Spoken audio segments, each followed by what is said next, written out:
નમસ્તે મિત્રો, આજે આપણે કોઈ પણ સ્પર્ધાત્મક પરીક્ષા માટે ખૂબ જ અગત્યનો એક ટૉપિક ગુજરાતી વ્યાકરણ બરાબર છે એની આજે આપણે શરૂઆત કરવા જઈ રહ્યા છીએ. તમે ભણશો એટલે તમને જાતે જ ખ્યાલ આવશે કે ખરેખર ખૂબ જ સરળ ટૉપિક છે. બરાબર, આખો જે વિષય છે ખરેખર સ્કોરિંગ સબ્જેક્ટ છે, રોકડિયા માર્ક્સ છે. થોડુંક ધ્યાન આપશો અને એક વખત શીખી લેશો. કદાચ ડાયરેક્ટ વાંચવાથી નહીં આવડે, આમાં અમુક ટૉપિક એવા છે કે જે તમે વાંચશો તો એવું લાગશે કે આવડી ગયા, પણ એ સમજશો ને તો હંમેશા માટે યાદ રહી જશે. ચલો આપણે બેઝિક ટૉપિકથી આપણે શરૂઆત કરીએ તો તમે ભણશો એટલે તમને જાતે ખ્યાલ આવી જશે કે ખરેખર આ બહુ સિમ્પલ ટૉપિક છે. ચલો આપણે શરૂ કરીએ. ગુજરાતી ગ્રામરમાં ધારો કે એક ટૉપિક છે કૃદંત. હવે કૃદંતનો મતલબ શું થાય પહેલાં તો એ સમજી લે. કૃદંત કોને કહેવાય? તો જે ક્રિયા હોય છે, બરાબર છે. ધારો કે લખવું, વાંચવું, ભણવું, બરાબર છે, બોલવું, જમવું, બરાબર, આવવું, જવું, આ બધી ક્રિયાઓ કહેવાય. હવે ક્રિયાના જે ક્રિયાપદ હોય ગુજરાતીમાં આપણને ગુજરાતીમાં છે એટલે આ તમને આરામથી સમજાઈ જશે. જે ક્રિયાપદ હોય એના અલગ અલગ જે રૂપો છે એને ગ્રામરની ભાષામાં આપણે શું કહેશું? કૃદંત કહેશું. બરાબર છે કે આપણને ખબર છે વાક્યમાં જે રીતનો ઉપયોગ હોય એ રીતે આપણે ક્રિયાપદનું અલગ અલગ સ્વરૂપ આપણે વાપરીએ છીએ. આપણને એક્ઝામમાં કઈ રીતે પૂછાય છે કે એક વાક્ય આપેલું હશે, એમાં જે ક્રિયાપદનું રૂપ હશે નીચે અંડરલાઇન કરીએ છીએ કે અહીંયા ક્રિયાપદનું કયું રૂપ વપરાય છે, એના આધારે એનું કૃદંત નક્કી થાય. ક્રિયાપદનું જે રૂપ આપેલું છે એ ક્રિયાપદનું રૂપ એના વ્યાકરણની ભાષામાં આપણે શું કહીશું? કૃદંત. આપણને એક્ઝામમાં પૂછ્યું છે કૃદંતનો પ્રકાર ઓળખાવો. મુખ્યત્વે 6 પ્રકારના કૃદંત છે. આપણે સમજીએ વન બાય વન. ધારો કે પહેલાં એક એક્ઝામ્પલ હું તમને આપી દઉં. ધારો કે કોઈ એક ક્રિયા છે વાંચ, બરાબર. ધારો કે વાંચના અલગ અલગ વાંચવું એને આપણે અલગ અલગ રૂપો કેવી રીતે વાપરીએ? આપણે આવું કહીએ કે વાંચતો વાંચતો સૂઈ ગયો, અથવા વાંચતા વાંચતા સૂઈ ગયો, બરાબર છે. પછી વાંચનાર, આ અલગ અલગ રૂપો છે. એક જ ક્રિયાપદ છે એના અલગ અલગ રૂપો કઈ રીતે બને? વાંચતો, વાંચનાર, વાંચેલું અથવા વંચાયેલું, પછી વાંચીને, વાંચવા, વાંચવું, આ બધા અલગ અલગ રૂપો લખ્યા છે. બરાબર. હકીકતમાં જે છે ને આ 6 રૂપો જે લખ્યા ને મેં એક ક્રિયાપદના, આ 6 અલગ અલગ કૃદંત છે. આપણે કીધું 6 પ્રકારના આપણે કૃદંત ભણવાના છીએ. આ અલગ અલગ કૃદંત છે. આપણે વન બાય વન ભણશું એટલે તમને ખ્યાલ આવશે. ચાલો આપણે શરૂ કરીએ. ધારો કે કૃદંતનો સૌથી પહેલો પ્રકાર છે વર્તમાન કૃદંત.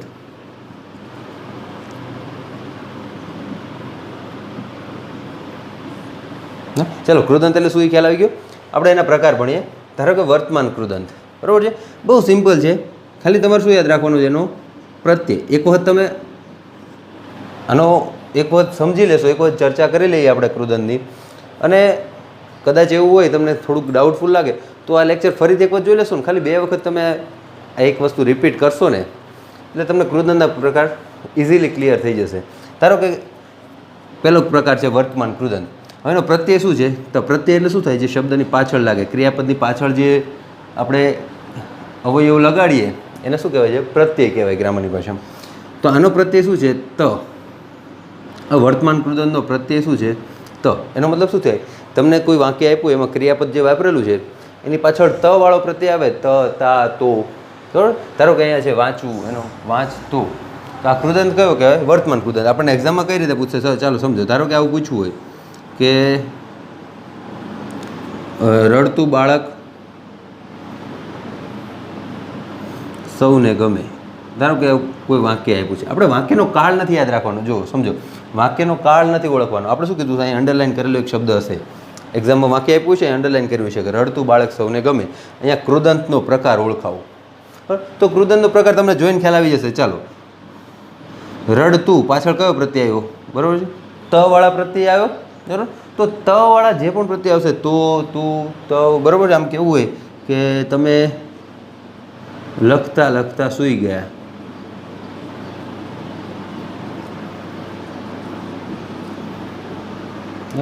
તો અહીંયા જે લખતા લખતા અથવા તો આ જે લખેલું છે રડતું બાળક, તો આવા જે ક્રિયાપદ હોય પાછળ ત, તા, તો, તું એવા કોઈ પણ પ્રત્યય લાગતા હોય, બરાબર છે. તો ત વાળા જે પ્રત્યય હશે તો એ ક્રિયાપદનું કયું રૂપ કહેવાશે? વર્તમાન કૃદંત. ખ્યાલ આવશે? બહુ ઇઝી છે.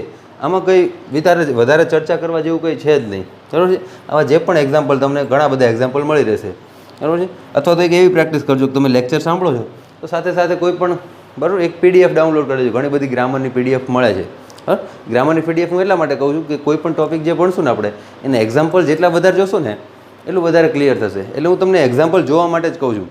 ટોપિક તો આપણે અહીંયા ચર્ચા કરશું, પણ એના એક્ઝામ્પલ વધારે જોવો હોય તો કોઈ પણ એક એવી ગુજરાતી ગ્રામરની પીડીએફ ડાઉનલોડ કરી લેજો. હવે એમાંથી તમને વધારે એક્ઝામ્પલ મળશે.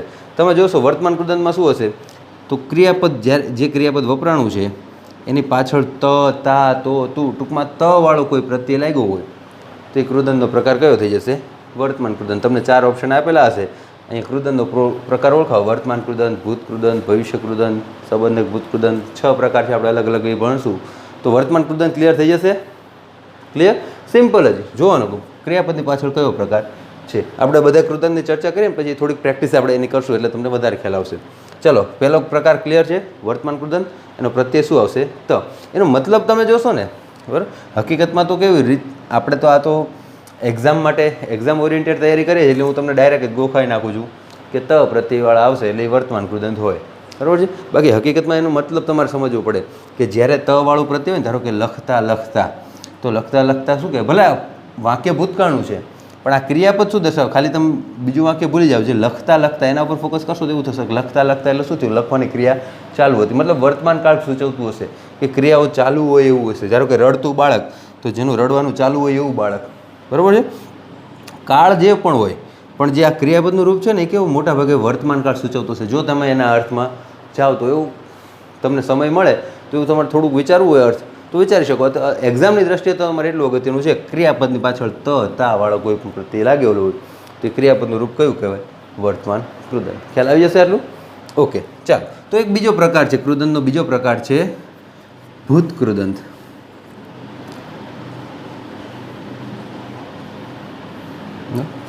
વર્તમાન કૃદંત, એના પછી ભૂત કૃદંત. હું ફરીથી કહું છું કે આપણે વાક્ય કયા કાળનું છે એનાથી કોઈ મતલબ, એનાથી એને કૃદંતને કોઈ લેવા દેવા નથી. વર્તમાન કાળમાં ભૂત કૃદંત વપરાય અને ભૂતકાળમાં વર્તમાન કૃદંત વપરાય, બરાબર. કાળ નથી જોવાનું, આપણે જે ક્રિયાપદ જે આપેલું છે એના ઉપર જ ફોકસ કરવાનું છે. અને આપણને એક્ઝામમાં એની નીચે અંડરલાઈન કરેલી જ હશે, બરાબર છે. એ ક્રિયાપદનું જે કૃદંતનો પ્રકાર છે એ તમારે ઓળખાવાનો છે. ધારો કે વર્તમાન કૃદંત, તો એનો પ્રત્યય હતો આપણે તગ, બરાબર છે. એવી રીતે આ જે ભૂત કૃદંત છે એનો પ્રત્યય છે એલ અથવા એલું, આવી રીતે આપેલું હશે. એલ, એલું, આ રીતના પ્રત્યય હશે, બરાબર છે. ધારો કે આ વાંચેલું, બરાબર છે. તો વાંચેલું છે એ કેવું કહેવાય? ભૂત કૃદંત કહેવાય, બરાબર. જે ક્રિયા થઈ ગઈ છે એવો ભાવ દર્શાવતું છે. અથવા તો આપણે એક્ઝામ દ્રષ્ટિએ તો આટલું યાદ રાખવાનું કે એલ અથવા તો એલું આપેલું હોય. એક્ઝામ્પલ લેશું આપણે એટલે ખ્યાલ આવશે. ધારો કે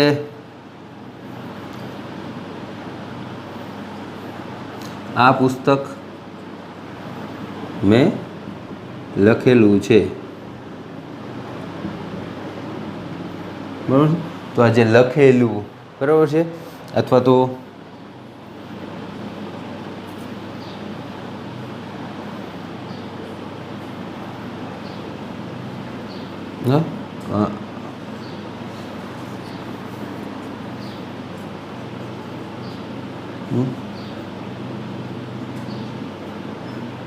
કોઈ પણ વાક્ય જે પણ એક્ઝામ્પલ હોય કે તમે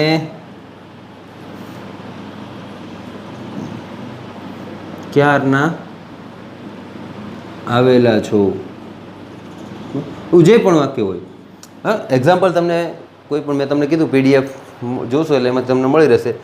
પણ તમારે એટલું અત્યારે સમજવાનું છે, બરાબર, કે જે ક્રિયાપદનું રૂપ આપેલું છે, બરાબર, એની પાછળ એલ અથવા એલું પ્રત્યય હોય તો એ કૃદંત કયો થશે? ભૂત કૃદંત. ખ્યાલ આવશે? સિમ્પલ. જો વર્તમાન કૃદંતમાં શું હતું? ત, તા, ત. વર્તમાન, બરાબર છે. વર્તમાન કૃદંત એનો પ્રત્યય શું હતો? ત, બરાબર. ત, તા, તો એવા પ્રત્યય પાછળ લાગ્યા હોય તો એ વર્તમાન કૃદંત. એલ અથવા એલું આમાંથી કોઈ પ્રત્યય લાગ્યો હોય તો એ ભૂત કૃદંત. બરાબર, સિમ્પલ છે. તો આમાં વધારે સમય બગાડવાની જરૂર નથી, બરાબર. અને એક્ઝામ્પલ તમે જોજો એટલે ખ્યાલ આવી જશે. ઓકે, તો બે કૃદંત ક્લિયર થઈ ગયા, વર્તમાન કૃદંત અને ભૂત કૃદંત. ઓકે, ચાલો. ત્રીજો પ્રકાર છે ભવિષ્ય કૃદંત.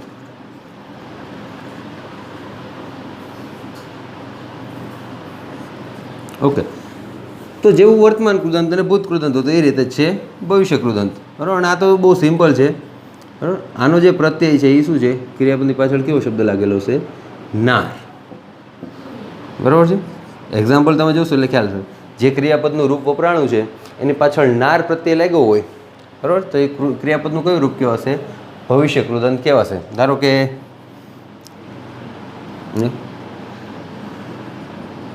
આજે કોણ આવનાર છે,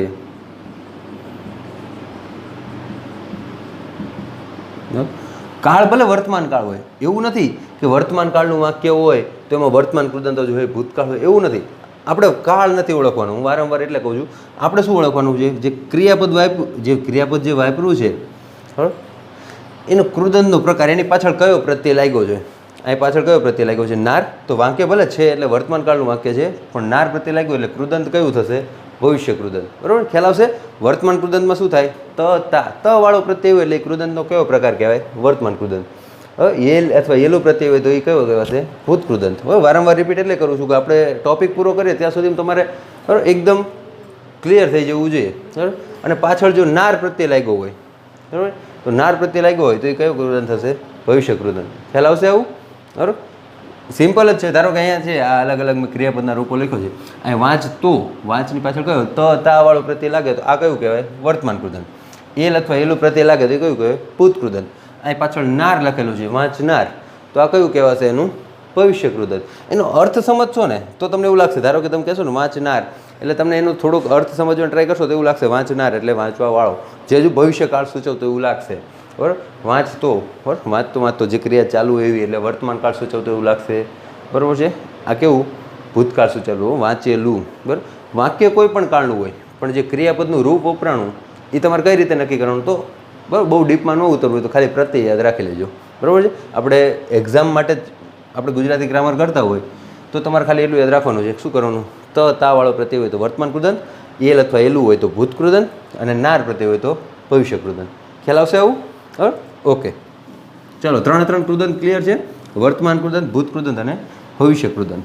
ચાલો, પછી આ 3 કૃદંત સિવાય બીજા એક 3 પ્રકારના કૃદંત છે. આપણને ખ્યાલ આવી ગયો વર્તમાન કૃદંત, ભવિષ્ય કૃદંત અને ભૂત કૃદંત. એ 3 તો ક્લિયર થઈ ગયા. એ પછીના જે બીજા એક કૃદંતના જે પ્રકારો છે એને એક્ઝામમાં વારંવાર એમાંથી જ પૂછાય છે. હવે પછીના જે 3 છે ને એ થોડાક વધારે અગત્યના છે. ધારો કે એક ચોથો પ્રકાર આપણે લઈએ, સંબંધક ભૂત કૃદંત.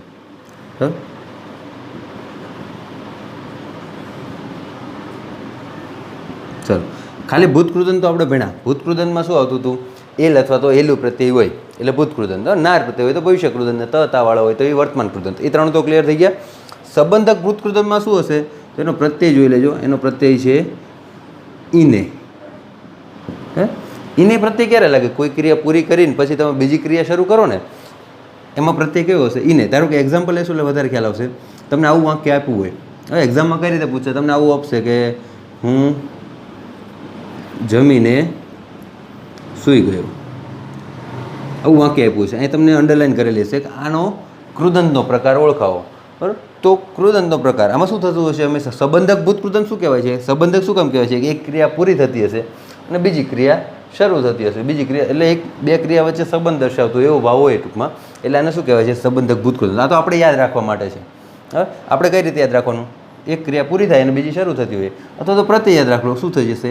ઈને પ્રત્યય હોય. તમને વાક્ય આવું આપ્યું હોય, બરાબર, ઈને પ્રત્યય, જમીને સૂઈ ગયો, બરાબર છે, કે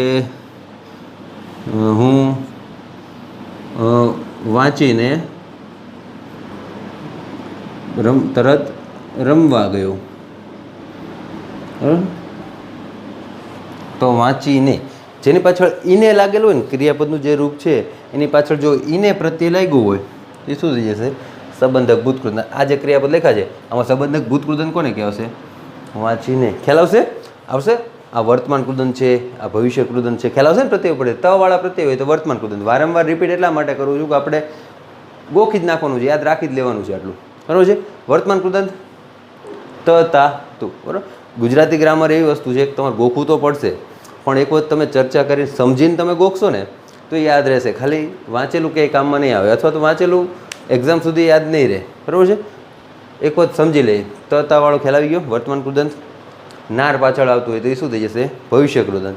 એલ અથવા એલું આવતું હોય તો એ શું થઈ જશે? ભૂત કૃદંત. ભૂત કૃદંત અને સંબંધક ભૂત કૃદંત બે વસ્તુ અલગ છે. ખાલી ભૂત કૃદંતમાં શું પ્રત્યય આવશે? એલ અથવા તો એલું. અને સંબંધક ભૂત કૃદંતમાં શું હશે? ભૂતકૃદંત છે પણ કેવું છે સંબંધ, બે ક્રિયા વચ્ચેનો સંબંધ, અથવા તો આપણે એવું યાદ રાખવાનું એક ક્રિયા પૂરી થઈને પછી બીજી થતી હોય, એટલે વાંચીને ઈન અથવા તો ઈને પ્રત્યય જે વાળું હોય ને એ શું થઈ જશે સંબંધક ભૂતકૃદંત. 4 કૃદંત ક્લિયર થઈ ગયા. ઓકે, તો 5મું કૃદંત જોઈ લઈએ. હવે 5મું કૃદંતનો પ્રકાર છે હેતવર્થ કૃદંત.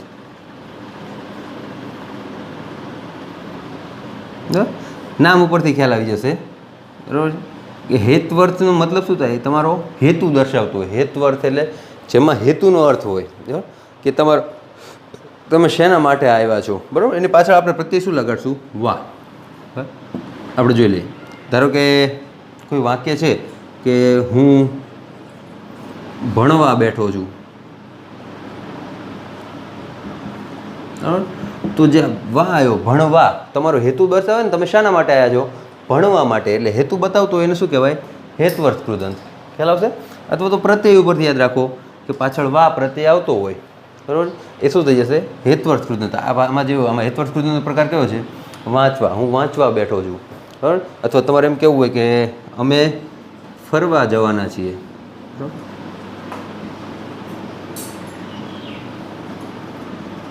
તો જે ક્રિયાપદ છે, ક્રિયાપદનું જે રૂપ છે એની પાછળ વા પ્રત્યય લાગેલો હોય, બરાબર, તો વા પ્રત્યય હોય તો એ કૃદંતનો પ્રકાર કેવો થશે, હેતવર્થ કૃદંત. અથવા તો અર્થ સમજો કે તમને તમારું શા માટે એવું પૂછો એટલે તમારે શું થાય, હેતુ બતાવતો હોય.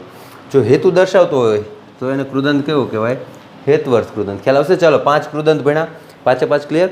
તાવાળો પ્રત્યય હોય તો વર્તમાન કૃદંત, એલ અથવા એલું હોય તો ભૂત કૃદંત, પાછળ નાર પ્રત્યય હોય તો ભવિષ્ય કૃદંત, બરાબર છે. આ 3 તો ક્લિયર થઈ ગયા, વર્તમાન, ભૂત ને ભવિષ્ય. ઓકે, એ પછી કેવા છે સંબંધક ભૂતકૃદંત. સંબંધકમાં શું હતું, એક ક્રિયા પૂરી થઈને બીજી ચાલુ, મતલબ ઈને પ્રત્યયવાળું હતું, બરાબર છે.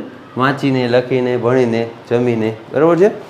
ઈને પ્રત્યયવાળું કયો છે, જે સંબંધક ભૂતકૃદંત. અને 5મું કયો ભણા, હેતવર્થ કૃદંત. હેતવર્થમાં શું હોય, તમારો હેતુ દર્શાવતો હોય, બરાબર છે. હું અહીંયા લખવા આવ્યો છું, વાંચવા આવ્યો છું, ભણવા આવ્યો છું, બરાબર, સુવા આવ્યો છું, બેસવા આવ્યો છું, જે પણ પાછળ વા પ્રત્યય આવતો હોય તો એ કયો થઈ જશે, હેતવર્થ કૃદંત. ખ્યાલ આવશે. અને છેલ્લો કૃદંતનો પ્રકાર છે વિધ્યર્થ કૃદંત, બરાબર છે.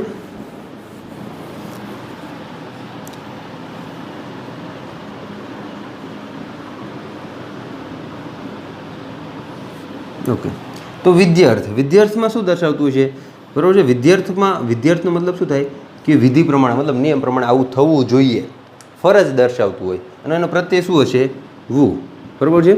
કે તમારે લખવું જોઈએ, તમારે રોજે વાંચવું જોઈએ. અહીંયા વાંચવું, આ કયો પ્રકાર, કેવો કૃદંત કહેવાશે, વિધ્યર્થ કૃદંત. ખ્યાલ આવશે. જો વા અને વુમાં ભૂલ ન પડે એટલા માટે જ આપણે એનો અર્થ સમજીએ છીએ. આ વુ પ્રત્યય છે ને એ તમારી ફરજ દર્શાવતો છે, તમારે લખવું જોઈએ, વાંચવું જોઈએ, બરાબર છે. હવે સૂઈ જવું જોઈએ અથવા તો, બરાબર. અને અહીંયા જે હશે વા પ્રત્યય એ તમારે શું દર્શાવતું હશે, હેતુ દર્શાવતું હશે. તમે વાંચવા આવ્યા છો, ફરવા આવ્યા છો, એટલે હેતુવાળું હેતવર્થ, અને જે ફરજવાળું છે એને શું કહેવાય, વિધ્યર્થ, વિધિ પ્રમાણે, મતલબ નિયમ પ્રમાણે. ખ્યાલ આવશે આવું. એટલે આ તો યાદ રાખવા માટે છે આપણે. એટલે વા અને વુમાં ફેર, આ બેમાં ભૂલ ન પડે એના માટે ધ્યાનમાં શું રાખવાનું છે, એનો અર્થ, બરાબર. હેતુ દર્શાવતું હોય તો હેતવર્થ, અને વિધ્યર્થ, ફરજ દર્શાવતું હોય તો તમારો વિધ્યર્થ, બરાબર છે. એક્ઝામ્પલ તરીકે મારે એવું કહેવું હોય કે તમારે રોજે 2 કલાક વાંચવું જોઈએ, અથવા તો રોજે 8 કલાક સૂવું જોઈએ. જે પણ તમને વાક્ય હોય પાછળ આવું કરવું જોઈએ જે ફરજ દર્શાવતો છે. અથવા તો આપણે પ્રત્યય યાદ રાખલો, વુ પ્રત્યય હોય તો એ કયો થઈ જશે, વિધ્યર્થ કૃદંત, બરાબર. એક્ઝામ્પલ માટે મેં તમને કીધું એમ કે કોઈ એક PDF લઈ લેવાની. ગુજરાતી ગ્રામરની ઘણી બધી PDF ઓનલાઈન મળે છે, બરાબર. એ શેના માટે કે તમારે એક્ઝામ્પલ જેટલા વધારે જોશો ને એટલો એ ગ્રામર તમારે ક્લિયર થશે, એ ટોપિક તમારો ક્લિયર થશે. એટલે એક્ઝામ્પલ જોવા માટે કોઈ પણ બુક, તમારી પાસે બુક ના હોય તો કોઈ PDF મળી રહેશે, બરાબર. તો એમાંથી તમે વધારાના એક્ઝામ્પલ જોશો, બરાબર, એટલે તમને વધારે ક્લિયર થશે, બરાબર. આના કોઈ પણ તમને જે મનમાં આવે, અથવા તમે એક્ઝામ્પલ જોઈ શકો કે હવે મારે જવું જોઈએ, બરાબર છે. તો આવા જે ક્રિયાપદ છે પાછળ વુ પ્રત્યયવાળા, બરાબર, યાદ રાખજો. કૃદંતનો મતલબ શું કીધું મેં તમને શરૂઆતમાં, કે ક્રિયાપદના રૂપો. આ બધા ક્રિયાપદના અલગ અલગ રૂપો જ છે, પણ ક્રિયાપદની પાછળ કયો પ્રત્યય લગાડીને તમે એનું રૂપ બનાવો છો એના ઉપરથી એનો કૃદંત નક્કી થાય. 6 કૃદંત ભણ્યા, બસ આટલું. 6 કૃદંત ભણો એટલે તમારો 1 માર્ક રોકડો છે. કે ગુજરાતી ગ્રામર જે પણ ટોપિક હશે, જે પણ સિલેબસમાં, જ્યાં કોઈ પણ એક્ઝામમાં સિલેબસમાં ગુજરાતી ગ્રામર હશે તેમાં કૃદંતનો એક ક્વેશ્ચન મિનિમમ આવવાનો છે, બરાબર. આ 6 વસ્તુ યાદ રાખો એટલે તમારો 1 માર્ક રોકડો. હિસ્ટ્રી, જીઓગ્રાફીમાં કેવું થશે, તમે 2-3 કલાક વાંચો અને એના પછી એમાંથી કોઈ ક્વેશ્ચન આવશે કે નહીં આવે એનું નક્કી નથી. પણ ગુજરાતી ગ્રામર તો ફિક્સ થઈ ગયું ને. આ 20 મિનિટ થાય આ ટોપિક સમજતા. 20 મિનિટ તમે શાંતિથી સમજો તો ફિક્સ છે કે આટલો 1 માર્ક તો આવવાનો છે. અને યાદ કેટલું રાખવાનું, યાદ રહી ગયું છે બધાને? એક વખત ફરીથી રિપીટ કરું છું, બહુ સિમ્પલ છે, બરાબર. રિપીટ એટલા માટે વારંવાર કરું છું કે આ લેક્ચર પૂરો થાય ત્યાં સુધીમાં તમારે ક્લિયર થઈ જવું જોઈએ. કૃદંતનો તમને ઊંઘમાંથી ઉઠાડીને કોઈ પ્રકાર પૂછે કે આ કયો પ્રકાર કહેવાય, ખ્યાલ આવી જવો જોઈએ. ફરીથી એક વખત રિપીટ કરું છું. ચાલો, તાવાળો પ્રત્યય લાગે એટલે કયો થઈ જશે? વર્તમાન કૃદંત. ખ્યાલ આવી જશે? તા, તો, તું. ટૂંકમાં વાળો પ્રત્યય હોય તો વર્તમાન કૃદંત, વાળો પ્રત્યય હોય તો ભવિષ્ય કૃદંત, બરાબર. વાંચનાર, આવનાર, લખનાર, બરાબર. એલ અથવા એલું હોય તો એ ભૂત કૃદંત. એલું વાળું ભૂત કૃદંત, પણ ઈને પ્રત્યય હોય તો એ કેવો થશે? સંબંધક ભૂત કૃદંત. 2 ભૂત કૃદંત છે, ખાલી ભૂત કૃદંત એમાં એલ અથવા એલું પ્રત્યય. સંબંધક ભૂત કૃદંતમાં શું હશે? વાંચીને, લખીને. મેં કીધું સંબંધ દર્શાવતું, એક ક્રિયા પછી બીજી ક્રિયા, એવી રીતે હશે. ઓકે. અને હેતુઅર્થ ને વિધ્યર્થ. હેતુઅર્થ ને વિધ્યર્થમાં ખ્યાલ આવી જશે. જે તમારો હેતુ દર્શાવતું હોય, તમે શેના માટે આવ્યો છું? હું લખવા આવ્યો છું, ભણવા આવ્યો છું, બરાબર. હું અહીંયા સુવા આવ્યો છું, ફરવા આવ્યો છું. હેતુ દર્શાવતું હોય તો હેતુઅર્થ, વાળો પ્રત્યય. અને તમારું ફરજ દર્શાવતું હોય તો વુ પ્રત્યય હશે, તો શું થઈ જશે? વિધ્યર્થ. તો વિધ્યર્થ, હેતુઅર્થ, સંબંધક ભૂત કૃદંત, ભવિષ્ય કૃદંત અને વર્તમાન કૃદંત. ક્લિયર છે? બરાબર. એક વખત શાંતિથી જોઈ લેશો એટલે 1 માર્ક તમારો રોકડો છે. એટલે ગુજરાતી ગ્રામરમાં આ એક ટોપિક નથી કહેતો, આપણે જેટલા પણ ટોપિક મળશું ને તમને સામેથી એવું થશે કે ખરેખર આટલી જ વસ્તુનો 1 માર્ક મળતો હોય તો આપણે અત્યાર સુધી જો આ માર્ક જવા દીધો હોય, બરાબર છે, તો ખરેખર તમને પસ્તાવો થશે. એટલે કહું છું આપણે ગુજરાતી વ્યાકરણના બધા ટોપિક ભણશું, પણ બધા ટોપિકમાં આ જ રીતે આવશે. બહુ બેઝિક વસ્તુ છે, તમારે જાતે જ તમારે યાદ રાખવાનું છે. પણ એક વખત ચર્ચા કરીએ છીએ ને તો એ તમારા મગજમાં બેસી જશે અને કાયમ માટે યાદ રહેશે. ઓકે. તો કૃદંત 6 પ્રકારના કૃદંત એક વખત શાંતિથી જોઈ લેજો. ઓકે, ચાલો હવે નેક્સ્ટ લેક્ચરમાં આપણે મળશું.